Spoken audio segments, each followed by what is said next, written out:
What's up, everybody? It's Coach Owen Roddy here. For those of you that don't know who I am, I've been a mixed martial arts coach now for about 16 years. I've taught many amateur, junior world champions, senior world champions.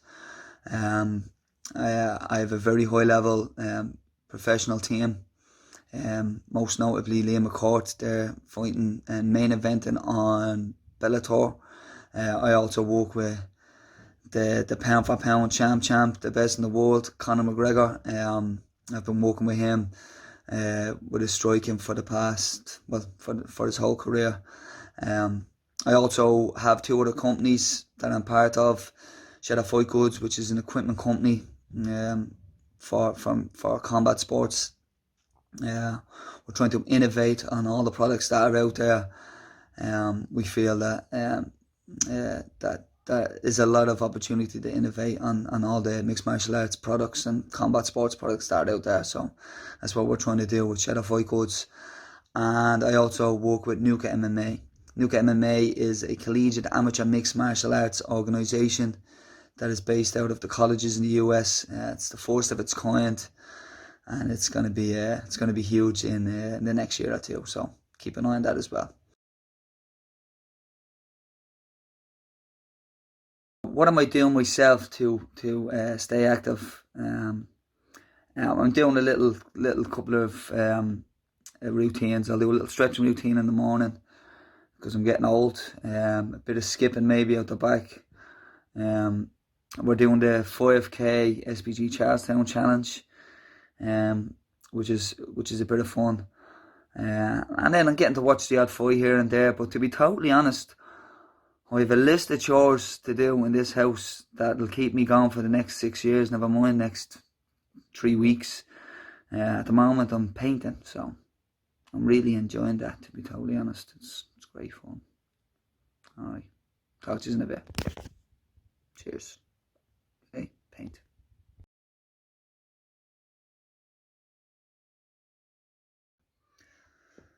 So, what's the best advice I've ever received?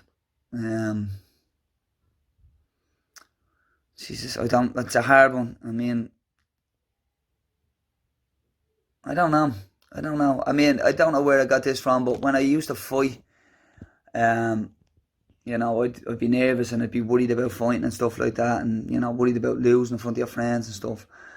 And I don't know where I got this advice or whether I came up with it myself or what, but it was just leave it all in there. So, basically, give everything 100%. I mean, if you leave, let's say in a mixed martial arts fight, if you leave it all in there, you can't really be hard on yourself. If you've honestly left every last breath that you have in that cage, or if you've, whatever task it is you're doing, if you've given it absolutely 100%, and you can honestly say that to yourself, but then you can't beat yourself up over it, and you can't get yourself down. So I don't know whether I got that advice off somebody or where it came from, but leave it all in there, give it 100%, and you'll be all right.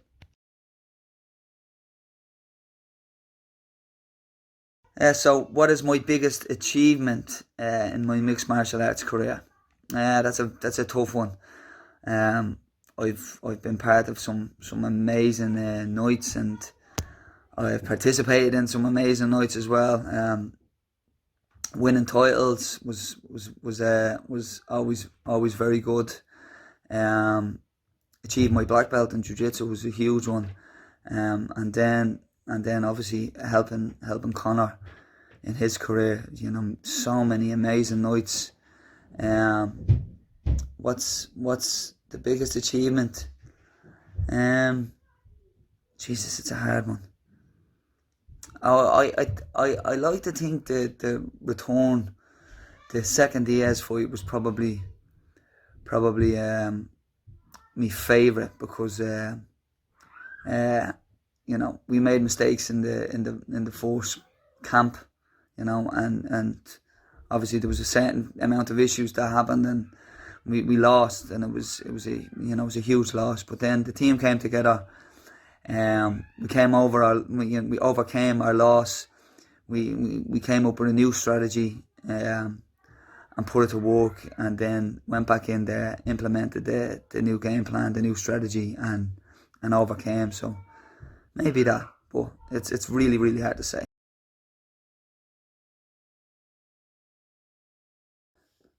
Yeah, so the biggest regret in my career that I've overcame would have to be, obviously, I set a goal when I first started doing mixed martial arts, and it was to get to the UFC. And due to whatever reasons, injuries, um, I didn't get a chance to do that. Now, uh, I could have just given up mixed martial arts and stopping, and went and got a regular job, but I didn't. I decided to really focus on coaching and see where that took me. And it took me, probably further than my own mixed martial arts career probably would have ever taken me. So I overcame that by adapting. Uh, Sometimes the path you think you're gonna go on, sometimes that changes, and you have to take up another route or another role. So be adaptable, and don't be afraid to change things.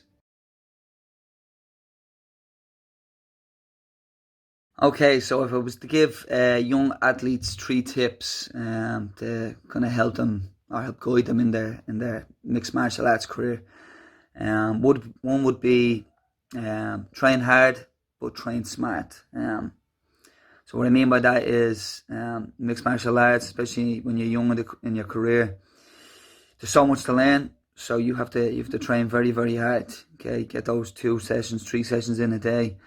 Um, While doing so, it's very important that you don't burn yourself out. So that's what I'm saying. Train smart. Be careful who you're moving around with. Stick within your weight class. Listen to your body. Um, if you're tired, you need to take a day off. Take a day off. But don't take a day off when you're just not in the mood. It's days like that where you're not in the mood, that you have to get up and put the work in. That's what makes you. So train hard, but train smart. Two would be to get very active on your social media. Okay. You need to get your name out there. Um, People need to know who you are. You need to interact with your audience. Um, and also be yourself on social media. Don't imitate people. Be yourself. Interact with your audience, and just stay very active on all social media. That's how you're going to get your sponsors. That's what sponsors are looking at all the time now. Last bit of advice would be more for the amateurs and even for the pros. Um, don't worry too much about losses. People dwell on losses and kind of they let the loss consume them. Nobody gets through the whole career without losing, whether it's on the mat or in the cage or wherever. Get comfortable with losing, learn from your mistakes, and fix them and move on. Okay, and that's whether it's an amateur fight or whether it's a professional fight or whatever. Okay, we all lose eventually. So look at what happened in the loss, correct your mistakes, and move forward. All right, so that's my little bit of advice. I hope you all enjoyed it.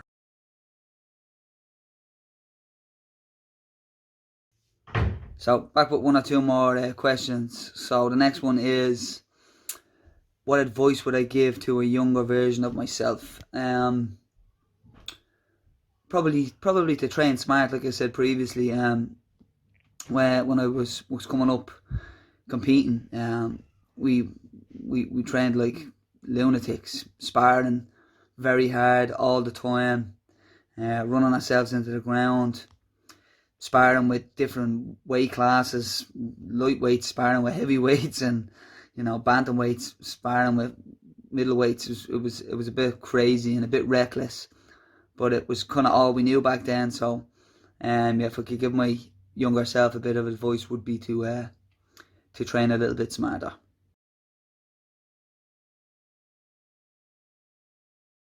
So who is the most famous person that follows me? Um, Probably have to be the main man himself, Conor. There's not many people with more than 39 million Instagram followers, so him. And who else? A few famous people, a few famous followers.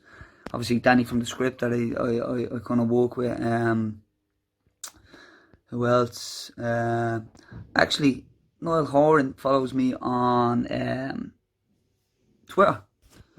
We met Noel, I think it was after the second Diaz fight. Came backstage and we were talking to him for a bit and stuff like that.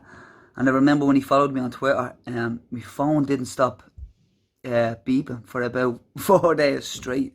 Honestly, it was mental. So yeah, so there's a couple.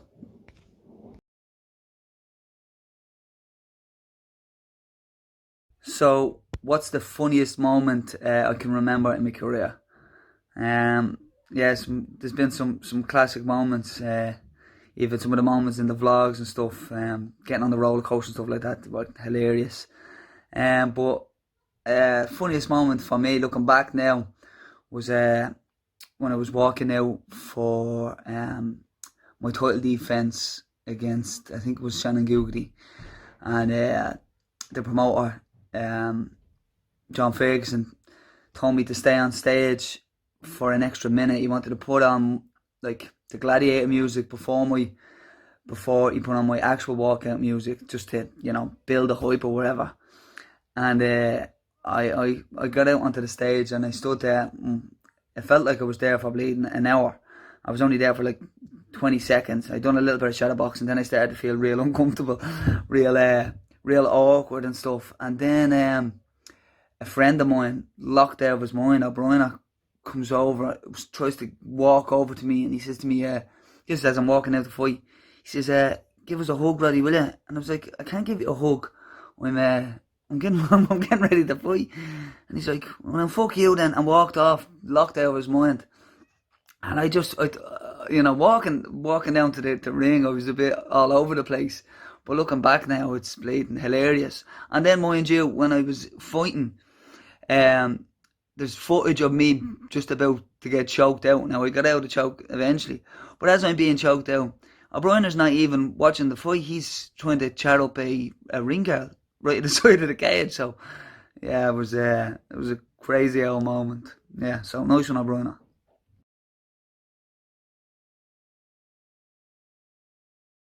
Yeah, so guys, so my 2 cents on the coronavirus pandemic. I'm just gonna kind of reiterate what the government is asking us to do. Um, you know, self isolate. Don't go outside if you don't need to. Especially the younger lads around the areas, like the likes of Ballymun and Finglas and Coolock, and all of these areas where the lads are just hanging around. It's not the young lads that are going to be serious directly affected by it, but it'll be the likes of their grandparents and stuff like that potentially will be affected by it. For me, my big one is my mum. My mum is 77 and she's not well as it is. So just be cautious of what you guys are trying, you are doing, and keep your distance, try and stay in, and if everybody does a little bit, it'll make a huge difference. All right, guys, cheers.